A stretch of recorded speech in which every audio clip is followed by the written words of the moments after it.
Education દ્વારા ચાલતા આ ઈ લર્નિંગ પ્રોગ્રામમાં હું વિજય સાકડેચા ફરી એકવાર આપ સૌનું હાર્દિક સ્વાગત કરું છું. આપણે ધોરણ 10 ની અંદર વિજ્ઞાન વિષયની અંદર ચેપ્ટર નંબર 5 નો અભ્યાસ કરતા જેનું નામ છે તત્વોમાં આવર્તનીય વર્ગીકરણ, કે જેમાં આપણે એવું ભણવાના છીએ અને અમુક ભણી ગયા કે તત્વોને આપણે કેવી રીતે ભૂતકાળમાં વર્ગીકરણ ક્લાસિફિકેશન કર્યા અને તે આપણી પાસે આધુનિક આવર્ત કોષ્ટક કેવી રીતે આવ્યું તેમાં શું વિશેષતા છે એ આપણે સમજવાની છે. તો જેમાં આપણે શરૂઆત કરી હતી કે સૌથી પહેલા વૈજ્ઞાનિકોએ તત્વોને બે ભાગમાં ડિવાઈડ કર્યા, ધાતુ અને અધાતુ. એમાં મેળનો આવ્યો. તો પછી ડોબ્રેનર નામના વૈજ્ઞાનિક આવ્યા કે જેને આપણને ત્રિપુટીનો નિયમ આપ્યો કે વચલા ત્રણ જોટા આપ્યા કે જે વચલું તત્વના પરમાણુય દળ હશે એ પહેલા અને ત્રીજાના સરેરાશ જેટલું થશે. ત્યારબાદ એમાંય પણ આપણે બધા તત્વોમાં લાગુ પાડી શકાતા નહોતા એટલે આપણે એને સ્વીકાર્યો નહીં. તો ત્યારબાદ ન્યુલેન્ડે એનો અષ્ટકનો નિયમ આપ્યો કે જેમાં સારે ગમ પધની એ મુજબ તત્વોને ગોઠવા, અને એમાં એને એવું કીધું કે પહેલા તત્વથી 8મા તત્વના ગુણધર્મો કેવા મળતા આવે તો કે સરખા મળતા આવે. એટલે કે પહેલું તત્વ અને 8મું તત્વ એના ગુણધર્મો સરખા, બીજું અને 9મું એના ગુણધર્મ સરખા, ત્રીજું અને 10મું એના ગુણધર્મ સરખા, ચોથું અને 11મું એના ગુણધર્મ સરખા. પણ એમાં પણ આપણે વાંધો એ આવ્યો કે 40 યુનિફાઈડ માસ કરતા ઓછું દળ ધરાવતા જે હોય એટલે કે હલકા જે તત્વો હોય એને આપણે સારી રીતે આ નિયમ લાગુ પાડી શકાતા હતા, પણ જે કેલ્શિયમ જે છે ત્યાં સુધી વાંધો નહોતો આવતો. પણ એનાથી વધારે પરમાણુ દળ ધરાવતા તત્વો હોય એટલે કે વધારે પરમાણુ દળ ધરાવતા હોય એવા તત્વો માટે આપણે ન્યુલેન્ડનો અષ્ટકનો નિયમ લાગુ પાડી શકાતા નહોતા. તો પછી મેન્ડેલિફ નામના વૈજ્ઞાનિક આવ્યા કે જેને તત્વોને પરમાણુય દળના ચડતા ક્રમમાં તો ગોઠવ્યા જ, પણ સાથે એને બીજી બે વસ્તુ પણ ધ્યાનમાં લીધી કે એને તત્વોના મૂળભૂત ગુણધર્મો અને રાસાયણિક ગુણધર્મો પણ ધ્યાનમાં લીધા, અને એ મુજબ એને આખું તત્વોનું ક્લાસિફિકેશન કર્યું. એમાં પણ મૂળભૂત ગુણધર્મો એટલે કયા તો કે ઓક્સાઇડ અને હાઇડ્રાઇડ, એટલે કે કોઈ પણ તત્વ ઓક્સિજન સાથે કેવું સંયોજન બનાવે, કોઈ પણ તત્વ હાઇડ્રોજન સાથે કેવું સંયોજન બનાવે, એને ધ્યાનમાં લઈ અને એવું 3 વસ્તુ જે છે એને પેરામીટર બનાવી અને એને મસ્ત મજાનું કોષ્ટક તૈયાર કર્યું, જેને આપણે મેન્ડેલિફનું આવર્ત કોષ્ટક જે આપણે ગયા લેક્ચરમાં ભણી ગયા છીએ. તો આ મેન્ડેલિફના આવર્ત કોષ્ટક જે છે એમાં 63 તત્વો જે છે, ત્યારના જમાનામાં 63 તત્વો અવેલેબલ હતા. મેન્ડેલિફે જ્યારે આવર્ત કોષ્ટક બનાવવાની શરૂઆત કરી ત્યારે એ 63 તત્વોને સ્થાન ઓલમોસ્ટ આપી દીધા અને એને કેવી રીતે ગોઠવણી કરી તો કે ભાઈ દરેક તત્વના ગુણધર્મો કાર્ડમાં લખ્યા અને સરખા ગુણધર્મો લાગતા હોય ને બધાને એક લાઈનમાં ગોઠવી દીધા. ઓકે, તો આપણે જોયું હતું કે આ મેન્ડેલિફના આવર્ત કોષ્ટકના આપણે ઇમેજ જોઈ હતી અને એમાં 6 આવર્ત એટલે કે આડી લીટી 6 અને મેઇન ઊભી લીટી જે છે મેઇન ઊભી લીટી એ 8 છે, એટલે કે 8 સમૂહ અને 6 આવર્ત છે કે જેમાં આડી લીટીને આવર્ત અને ઊભી લીટીને સમૂહ કહેવાય.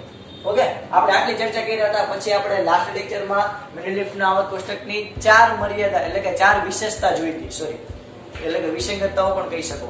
પહેલી તો કે ઉપર ઓછું પરમાણુય દળ પર નીચે જેમ વધુ પરમાણુય દળ થવું જોઈએ, પણ ક્યારેક એવું થતું કે ક્રમ જળવાઈ ન રહેતો, એટલે કે વધુ પરમાણુય દળ હોય ક્યારેક ઓછા પરમાણુય દળથી ઉપર આવી જાય. જેમ કે કોબાલ્ટ અને નિકલનું આપણે ઉદાહરણ લીધું હતું, ટેલુરિયમ અને આયોડિનનું આપણે ઉદાહરણ લીધું હતું, બરોબર.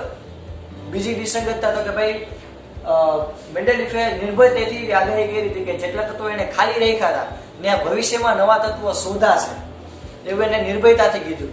એ નવા તત્વો શોધાશે, એ નવા તત્વોને નામ શું આપ્યા તો કે જે ખાલી જગ્યા દેખાય એની ઉપર કયું તત્વ આવેલું છે એની આગળ એને એકા લગાડી. જેમ કે એલ્યુમિનિયમની નીચેની જગ્યા ખાલી છે તો એને નામ શું આપ્યું તો કે એકા એલ્યુમિનિયમ. ઓકે, એની ત્રીજી વિશેષતા તો વિસંગતતા. અને ચોથી તો કે જે નવું તત્વ ભવિષ્યમાં શોધાશે જેની એને આગાહી કરી હતી એના ગુણધર્મો કેવાય છે એની પણ એને માહિતી આપી કે એના ઓક્સાઇડ આવો બનશે, એના ક્લોરાઇડ આવો બનશે, બરોબર.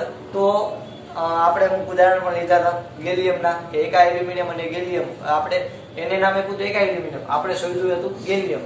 બેમાં સુસંગતતા હતી આપણે જોઈ હતી, બરોબર. અને એના ફાયદા શું છે મેન્ડેલિફના આવર્ત કોષ્ટકના તો કે એક તો પરમાણુય દળની ફરીથી ચકાસણી થઈ, બીજું જેટલી એની ખાલી જગ્યા રાખી હતી એ બધી ખાલી જગ્યામાં નવા તત્વો આવશે એટલે એ રિસર્ચનો વિષય બન્યો અને ઘણા વૈજ્ઞાનિકો એના ઉપર કામ કરવા માંડ્યા. ત્રીજી તો કે નિષ્ક્રિય તત્વો જે છે એક તો એનું પ્રમાણ ઓછું હોય અને નિષ્ક્રિય હોય એટલે કે કોઈ પણ સાથે સંયોજન બનાવતા ન હોય, તો એક તો એના માનમાં આપણે ગોતી શકતા હોય. એવા જે તત્વો જ્યારે શોધાણા નિષ્ક્રિય વાયુ તત્વો, helium, argon, krypton, xenon, radon, એને નિષ્ક્રિય વાયુ તત્વો કહેવાય. તો એ જે નિષ્ક્રિય વાયુઓ છે એને આપણે આવર્ત કોષ્ટકમાં ખલેલ પહોંચાડ્યા વગર આપણે એનો નવો જ સમૂહ બનાવી શક્યા. બરોબર? તો આ એની મસ્ત મજાની ફાયદા. હવે આપણે આ લેક્ચરની અંદર ભણવાના છે મેન્ડેલિફના વર્ગીકરણની મર્યાદાઓ. તમને 4 માર્કમાં કે 3 માર્કમાં પૂછાય તો મસ્ત મજાનું આટલું આવડવું જોઈએ. સાવ સહેલું છોકરા, ચંપુ જેવું કાંઈ નથી, આવડી જાય. મેન્ડેલિફના વર્ગીકરણની મર્યાદાઓ.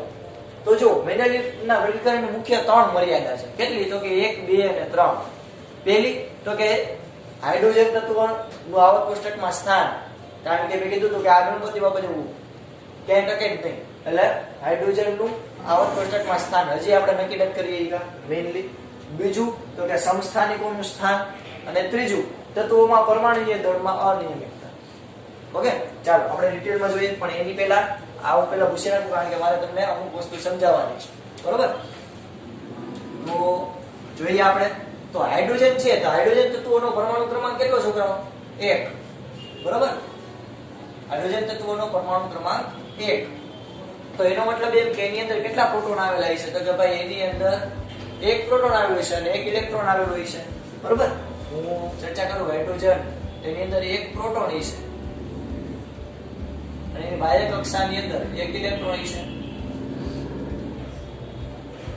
આટલું હોવું જોઈએ. તો હાઇડ્રોજન ઇલેક્ટ્રોન રચના છે એ આલ્કલી ધાતુઓ જેવી છે. હવે આલ્કલી ધાતુ એટલે શું? તો કે ભાઈ જો સમજજો ધ્યાનથી. આપણે રંગબેરંગી માર્કરનો ઉપયોગ કરીએ. આલ્કલી ધાતુ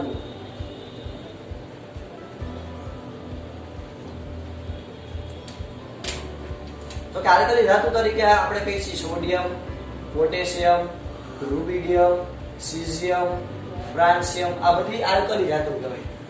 તો કહેવાય છે આલ્કલી ધાતુ એટલે પહેલા તો શું? તો કે જે સરળતાથી 1 ઇલેક્ટ્રોન ગુમાવે.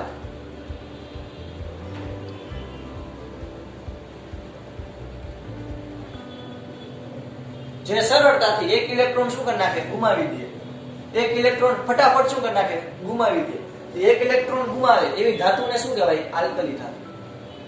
ઓકે, જેમ કે સોડિયમ છે તો યાદ કરો કે સોડિયમ એટલે પરમાણુ ક્રમાંક 11, એટલે કે એની અંદર 11 પ્રોટોન આવેલા છે. તો એની બાહ્ય કક્ષામાં પહેલા તો 2, એની બહાર 1, 2, એનો પરમાણુ ક્રમાંક 11 છે, એની અંદર આપણે 11 પ્રોટોન રાખવા પડે અને 11 ઇલેક્ટ્રોન રાખવા પડે. બાહ્ય કક્ષામાં કેટલા ઇલેક્ટ્રોન છે? તો કે 1. હવે આ 1 ઇલેક્ટ્રોન છે એ સરળતાથી શું કરે? ગુમાવે. અને સોડિયમ છે એ Na+ આયન બનાવે. જે ક્લોરીનને જોડીને NaCl સંયોજન થઈ જાય, જે તમને આવડે જ છે. બરોબર? તો જે તત્વો સરળતાથી પોતાનો 1 ઇલેક્ટ્રોન ગુમાવે એને કેવું કહેવાય? તો કે આલ્કલી ધાતુ. ઓકે, તો અહીંયા હાઇડ્રોજન છે એની પણ બાહ્ય કક્ષામાં કેટલા ઇલેક્ટ્રોન છે? 1 ઇલેક્ટ્રોન. તો મેં તમને પહેલા જ કીધું કે હાઇડ્રોજન પાસે 2 પોસિબિલિટી છે. કે હાઇડ્રોજન છે એ H+ કરે, એટલે કે એનો 1 ઇલેક્ટ્રોન ગુમાવે તો એ હાઇડ્રોજન આયન બનાવે, અને 1 ઇલેક્ટ્રોન મેળવે તો પણ એ હિલિયમ જેવી આકૃતિ થાય, એટલે કે H- એટલે 2 કરી શકે.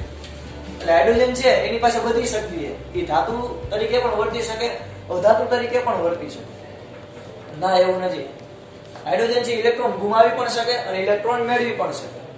તો જે આ જે આલ્કલી તત્વો છે, આલ્કલી તત્વો કે જે સરળતાથી પોતાનો 1 ઇલેક્ટ્રોન શું કરે? ગુમાવે, એને આલ્કલી ધાતુઓ કહેવાય. સોડિયમ, પોટેશિયમ, રૂબિડિયમ, સીઝિયમ, ફ્રાન્સિયમ એ બધા આલ્કલી ધાતુ છે. તો હાઇડ્રોજન છે એ આલ્કલી ધાતુ જેવા ગુણધર્મો ધરાવે છે. એટલે કે આલ્કલી તત્વોની જેમ, આલ્કલી ધાતુઓની જેમ એ સરળતાથી હેલોજન એટલે તો કે ક્લોરીન, ફ્લોરીન, બ્રોમિન અને આયોડિન. જો આલ્કલી ધાતુ અને બીજું એક નામ એવું હેલોજન.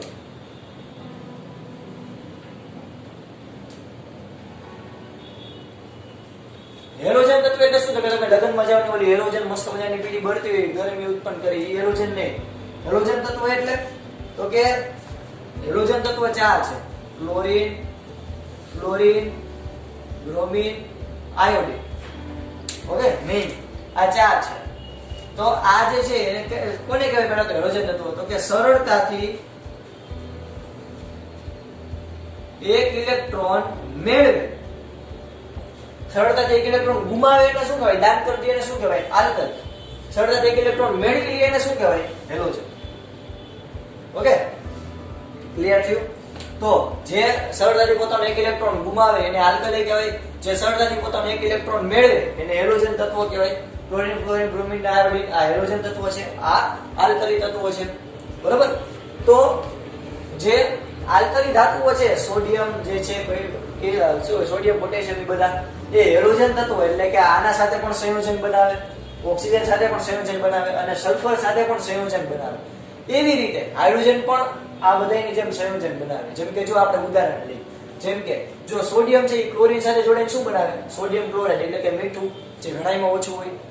બીજું સોડિયમ છે એ ઓક્સાઇડ સાથે એટલે કે ઓક્સિજન સાથે પ્રક્રિયા કરે તો Na2O બનાવે. એટલે કે જો ઓક્સિજનને કેટલા ઇલેક્ટ્રોન જોતા હોય યાદ કરો, બેઝિક લેક્ચર. આપણે ઓક્સિજન છે એટલે કે પરમાણુ ક્રમાંક 8 એટલે કે એ સરળતાથી 2 ઇલેક્ટ્રોન મેળવે તો એને 2 ઇલેક્ટ્રોન જોતા હોય અને આ સોડિયમ જે છે એને 1 ઇલેક્ટ્રોન ગુમાવવો હોય. એવા કેટલા સોડિયમ મારે ભેગા કરવા પડે? 2. એટલે કે Na2 એટલે કે Na2 એટલે આ નટુ કેટલા એટલે કે સોડિયમ 2 જોઈએ અને ઓક્સિજન ત્યારે 1. એવી રીતે સલ્ફર ને પણ 2 ઇલેક્ટ્રોન જોઈએ તો Na2S. તો જો આ આલ્કલી તત્વો છે. ઓકે, તો હાઇડ્રોજન છે એ આલ્કલી તત્વો જેવા ગુણધર્મો ધરાવે છે. કેવી રીતે? તો કે જો હાઇડ્રોજન પણ આવા સંયોજન બનાવે. જેમ કે HCl યાદ છે, હાઇડ્રોક્લોરિક એસિડ જે આપણા જઠરમાં સ્ત્રાવ થતું હોય, મંદ સાંદ્ર નહીં, HCl. તો જો હાઇડ્રોજન સાથે પણ જોડાણ. H2O પાણી, ભાઈ એના વગર તો આપણું સંસાર અધૂરું. તો પાણી, તો ઓક્સિજન સાથે હાઇડ્રોજન જોડાણ. એવી રીતે H2S હાઇડ્રોજન સલ્ફાઇડ. ઓકે, તો આ પણ જો સલ્ફર સાથે પણ જોડાણું. તો જેવું આલ્કલી તત્વો જે છે, જેવી આલ્કલી તત્વો શક્તિ ધરાવે છે એવી હાઇડ્રોજન પણ ધરાવે છે.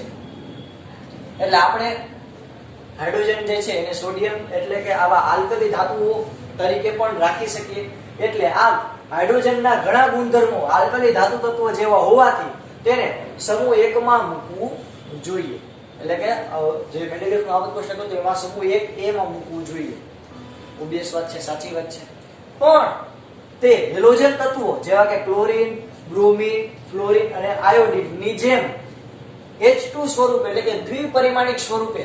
ઓકે, આયા H2 એટલે તું એમ નહીં, H2 એટલે તો કે 2 હાઇડ્રોજનેશન, Cl2 એટલે 2 ક્લોરિનેશન, 2 ક્લોરીન એટલે 2 ના જોટા. તો 2 ના જોટા હે એને સારી ભાષામાં કહેવાય દ્વિપરિમાણિક. શું કહેવાય? દ્વિપરિમાણિક. ઓકે, આપડા કહેવાય ઘણા માતાજી હોય તો એ પણ દ્વિપરિમાણિક હોય. એટલે કહેવાય કે 2 સ્વરૂપે, જેમ કે ચામુંડમાં તો કે 2 સ્વરૂપે, રાંદરમાં તો કે 2 સ્વરૂપે. એવી રીતે અહીંયા અમુક પરમાણુ હોય એ પણ 2 સ્વરૂપે હોય. એટલે દ્વિપરિમાણિક સ્વરૂપે હોય. એટલે કે હાઇડ્રોજન તો કે 2 સ્વરૂપે, ક્લોરીન તો કે 2 સ્વરૂપે, બ્રોમિન તો કે 2 સ્વરૂપે, આયોડીન તો કે 2 સ્વરૂપે. તો એવી રીતે હાઇડ્રોજન પણ 2 સ્વરૂપે એટલે કે દ્વિપરિમાણિક સ્વરૂપે અસ્તિત્વ ધરાવે છે. તો આયા પાછો જો એ હેલોજન તરીકે પણ શક્તિ ધરાવે.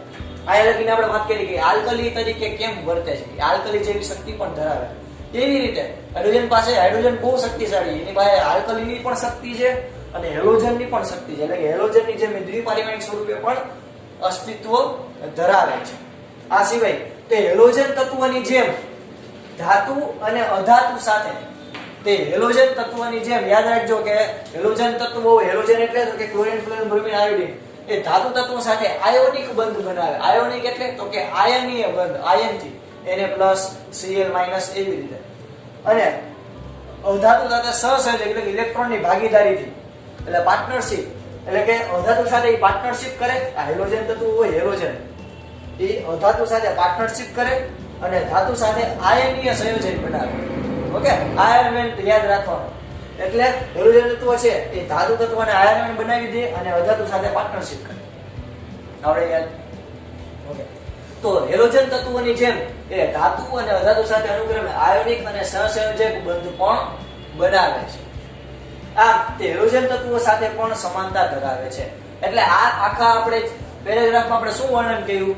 તો કે આ આખા આપણે વિભાગમાં આપણે એ વર્ણન કર્યું કે હાઇડ્રોજન છે એ આલ્કલી તત્વોની જેમ પણ કામ કરે છે. જેમ કે આલ્કલી તત્વો જે છે એની જેમ ક્લોરીન સાથે સંયોજન, ઓક્સાઇડ સાથેના સંયોજન અને સલ્ફેટ સાથેના સંયોજન પણ બનાવે છે. એવી જ રીતે હાઇડ્રોજન જે છે એ હેલોજન સાથેના દ્વિપરિમાણિક સ્વરૂપ હોય તો પણ ભલે કે હેલોજનની જેમ એ આયોનિક અને સહસંયોજક બંધ પણ બનાવે છે. આમ હાઇડ્રોજન જે છે એ આલ્કલી ધાતુ અને હેલોજન ધાતુ બે તરીકે વર્તે. બાય વન ગેટ વન બેનો કોમ્બો આ રેમ્બો જેવું કામ કરે હાઇડ્રોજન છે. ઓકે, તો તાર રેમ્બો જેવું કામ કરે. તો જો આને એક ઉદાહરણ આપું તો તત્વ આ ધાતુ સાથે કયા બંધ બનાવે? ધાતુને આયનિક બનાવે. મેં યાદ રાખવાનું છે કે આયોનિક બંધ. અધાતુને તો કે અધાતુ સાથે પાર્ટનરશિપ કરે એટલે કે સહસંયોજક બંધ બનાવે. બરાબર? તો જો જેમ કે આપણે એક એક્ઝામ્પલ લઈએ તો કે હાઇડ્રોજન, તો હાઇડ્રોજન ધાતુ સાથે જોડાય અને એના હાઇડ્રાઇડ બનાવે.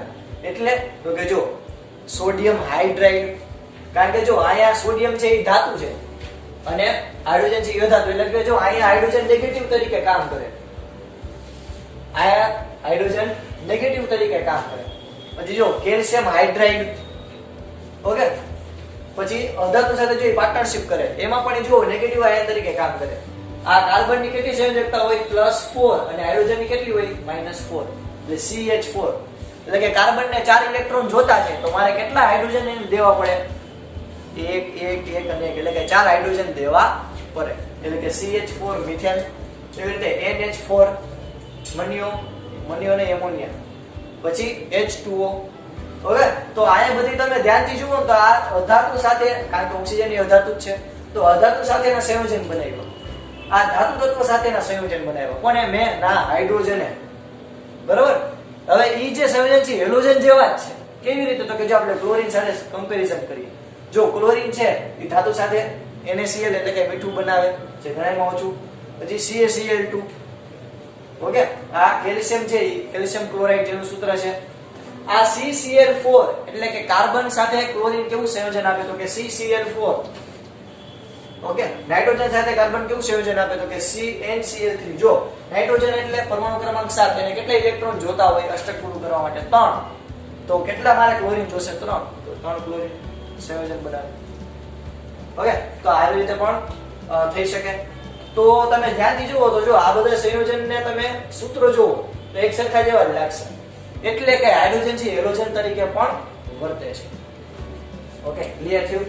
તો આયા આપણું પહેલું મર્યાદા શું મેન્ડેલિફની? તો કે ભાઈ હજી આપણે સ્થાન નક્કી નથી કરી કે હાઇડ્રોજન છે એ એને આલ્કલીમાં મૂકવું કે હેલોજનમાં મૂકવું, પણ આપણે સરળતા ખાતર એને અત્યારે આલ્કલીમાં મૂકેલું છે. એટલે કે મેન્ડેલિફે પણ આ એના આવર્ત કોષ્ટકમાં આલ્કલી ધાતુમાં મૂકેલું છે, પણ એ હેલોજન તરીકે પણ ગુણધર્મ ધરાવે છે. ઓકે, તો એની પહેલી મર્યાદા. બીજી તો કે સમસ્થાનિકોનું સ્થાન. હવે સમસ્થાનિકો, સમ એટલે સમાન, સ્થાનિક એટલે સ્થાન. તો સમસ્થાનિકો એટલે કે સરખું સ્થાન ધરાવતા. જેમ કે હું તમને કહું કે અત્યારના, મોટા થવા પછીની વાત નથી કરતો, અત્યારના તમે 10માં છો, બરોબર? તો અત્યારના તમારા મમ્મી પપ્પાનું સ્થાન, તમારું સ્થાન, તમારા મોટા ભાઈ બહેન કે નાના ભાઈ બહેનનું સ્થાન બધે ક્યાં છે? તો કે એક જ ઘરમાં છે. ભલે તમે ગમે એ કામ કરતા હોય, છેલ્લે તો ઘરે ભેગા તો ઘરે આવીને જ થાવ. તો તમારા બધાનું ઘર એક છે કે અલગ અલગ? એટલે બધા પૈસા વાળા કે ભાઈ પપ્પાનું આખું ઘર અલગ, મમ્મીનું આખું ઘર અલગ, મોટા ભાઈ કે નાની બેનનું આખું ઘર અલગ? ના.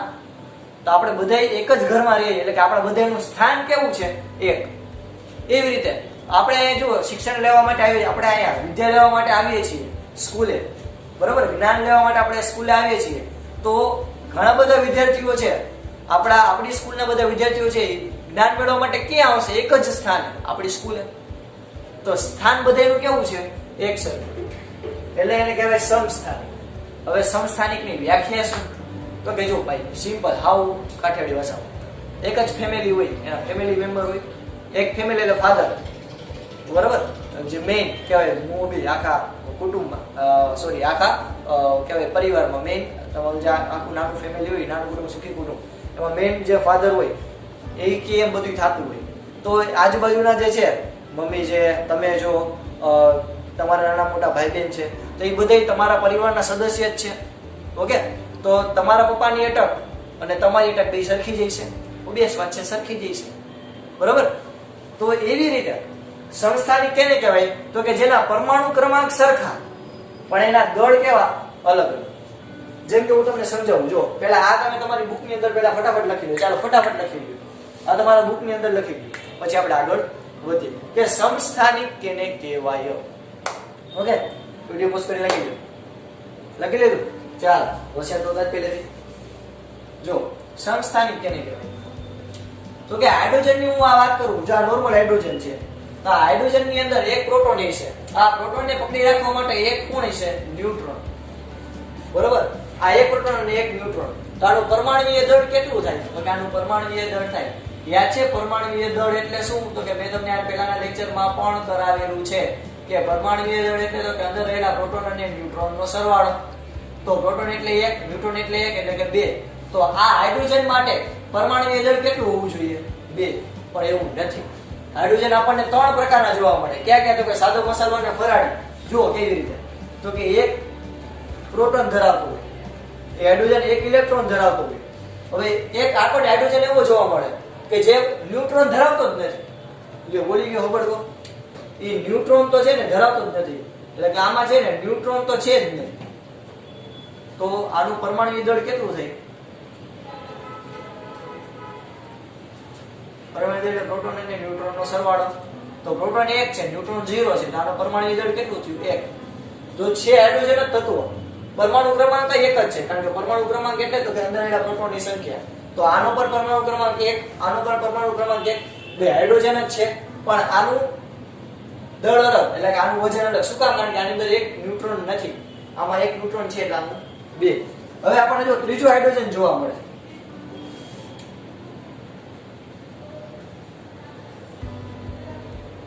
એમાં પણ એક જ ઇલેક્ટ્રોન છે, અંદર એક જ પ્રોટોન છે, પણ આયા ટ્વિસ્ટ એ છે કે આ સુસુરાભાએ બે ન્યુટ્રોન, કેટલા? એક નહીં, 2 ન્યુટ્રોન. એટલે કે આનું પરમાણુય દળ તમે ગણવા જાઓ જગતની માલિકા, તો પ્રોટોન અને ન્યુટ્રોન બેનો સરવાળો મળે. એટલે કે પ્રોટોન 1, ન્યુટ્રોન કેટલા છે? આમાં 2. તો ટોટલ આનું પરમાણુય દળ કેટલું થયું? 3. તો હાઇડ્રોજન આપણને 3 પ્રકાર મળ્યા કે એક જે છે એ પરમાણુય દળ 1 ધરાવતો હોય, એક પરમાણુય દળ બીજું ધરાવતો હોય, અને પરમાણુય દળ ત્રીજું ધરાવતો હોય, 3 ધરાવતો હોય. તો આ બધાના પરમાણુ ક્રમાંક સરખા એક જ છે, પરમાણુ ક્રમાંક એક જ, પણ બધાના દળ કેવા? અલગ અલગ. હવે તમે કોમન સેન્સ વિચારો, તમારી ફેમિલી છે, બધાની અટક એક સરખી જ છે, બધાની અટક એક સરખી, બધાના નામ એક સરખા છે? નથી. ઓકે. બીજી, તમારી અટક એક સરખી છે, તમારા બધાના વજન એક સરખા? તમારા પપ્પા જેટલું, તમારા મમ્મી જેટલું, બધાનું એક જ સરખું વજન નથી. બધાના વજન કેવા? અલગ અલગ. બસ એમ જ યાદ રાખવાનું કે જેના પરમાણુ ક્રમાંક સરખા, એટલે કે બધાની અટક એક સરખી, પણ બધાના દળ કેવા? અલગ અલગ. એને શું કહેવાય? સમસ્થાન. હવે મેન્ડેલીફે આવર્ત કોષ્ટક જે છે એ તો પરમાણુય દળના ચડતા ક્રમમાં ગોઠવ્યું હતું. એટલે કે કોઈ તત્વનો એક જ પરમાણુય દળ કન્સિડર કર્યો હતો. પણ ભવિષ્યમાં આપણે ઘણી બધી કરીને આપણને ઘણા બધા તત્વોના સમસ્થાનિક જોવા મળ્યા. જેમ કે હાઇડ્રોજનના સમસ્થાનિક છે, બરોબર, ટીનના સમસ્થાનિક છે, ટીન ધાતુ આવે એના. ઓકે. ત્યારબાદ આપણે કહી શકાય કે બીજા યુરેનિયમના સમસ્થાનિક છે. તો આવા જે કંઈ પણ સમસ્થાનિક છે કે જેના પરમાણુ ક્રમાંક એક સરખા, પણ એના દળ કેવા? અલગ અલગ. તો આ પ્રકારના જે સમસ્થાનિક છે, ઓકે, તમે જોઈ શકશો કે ટીનના જો 5 સમસ્થાનિક છે, તો એ આખું એક જ ફેમિલી. તો આવી રીતે અલગ અલગ સમસ્થાનિક તમને જોવા આપણે ભવિષ્યમાં મળ્યા. તો આ તો મેન્ડેલીફનો આવર્ત કોષ્ટક તો પરમાણુય દળના ચડતા ક્રમમાં જ ગોઠવ્યું કે એક જ પરમાણુનું એક જ દળ એને લીધું હતું. જ્યારે આપણને તો 2 ત્રણ મળ્યા, તો તેને આપણે ગોઠવી શકીએ નહીં. ઓકે. એટલે મેન્ડેલીફમાં આવા સમસ્થાનિકોને સ્થાન આપવું લગભગ કેવું બન્યું? અશક્ય. ઓકે. મેન્ડેલીફે બિચારાએ એક હાઇડ્રોજન તત્વનું નામ આપ્યું, પણ આપણને થોડી ખબર છે કે હાઇડ્રોજન એ પાછા 3 પ્રકારના છે, તો એને પાછા ક્યાં નાખે? ઓકે. તો એને નહોતો ગોઠવી શકાતા. એટલે કે સમસ્થાનિકો છે એને મેન્ડેલીફના આવર્ત કોષ્ટકમાં આપણે ગોઠવી શકાતા નહોતા. ત્રીજું, તો કે તત્વોના પરમાણુય દળમાં અનિયમિતતા હતી. એ તો આપણને ખબર જ છે, આપણે વિશેષતામાં પણ જોયું હતું, વિસંગતતામાં, કે તત્વોના પરમાણુય દળ હોય એના ચડતા ક્રમમાં આપણે ગોઠવીએ તો એનો ગાળો ફિક્સ ન હોય, બરોબર,